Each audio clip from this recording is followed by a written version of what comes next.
Hello everyone, आपने एक कहावत तो सुना ही होगा कि एक कौवे की इंटेलिजेंस उसकी अडेप्टेबिलिटी में होती है, क्योंकि उसके लिए सरवाइव करना ही सबसे बड़ा गोल होता है। उसे बस इस बात से मतलब है कि कुछ मिल जाए और फ्री और इजी के पीछे भागते हैं। उन्हें लगता है कि वो स्मार्ट है क्योंकि उन्हें बिना मेहनत के कुछ मिल गया, लेकिन रियलिटी ये है कि वो डिपेंडेंस के पिंजरे में कैद हो चुके हैं। वहीं दूसरी ओर एक बाज कभी किसी का मरा हुआ शिकार नहीं खाता, इसलिए नहीं कि वो जिद्दी है, क्योंकि बाज को पता है कि अगर उसने हैंडआउट्स पर जीना शुरू कर दिया तो वो अपनी हंटिंग स्किल्स को हमेशा हमेशा के लिए खो देगा और इसी वजह से वो भीड़ का हिस्सा नहीं बनता, वो अकेले उड़ता है। अक्सर लोग बाज को एरोगेंट समझते हैं, पर सच ये है कि वो एरोगेंट नहीं है, वो सिलेक्टिव है। उसे पता है कि 30,000 फीट की ऊंचाई पर वो उन लोगों के साथ नहीं उड़ सकता जो जमीन पर गिरी हुई चीजों के लिए इधर उधर घूम रहे हैं, जिसका कोई भी सेंस नहीं बनता। आप सबने ये कहावत तो सुना ही होगा कि चैरिटी से पेट भर सकता है पर लेगेसीज नहीं बनाई जा सकती।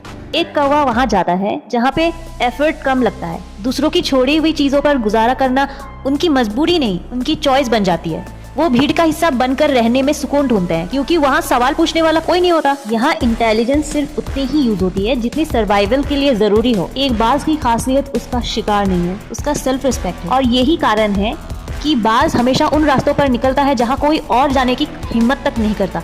वो अपना रास्ता खुद बनाता है और अपना हक खुद तय करता है। बाज कभी फ्री के चीजों को एक्सेप्ट नहीं करता, वो कोई भी चीज मेहनत करके ही हासिल करता है, चाहे उससे कितने भी चुनौतियों का सामना करना पड़े। यही रीजन है कि अक्सर लोग इस ऊंचाई को एरोगेंस समझ लेते हैं, पर असल में ये एरोगेंस नहीं है, ये बाउंड्री है।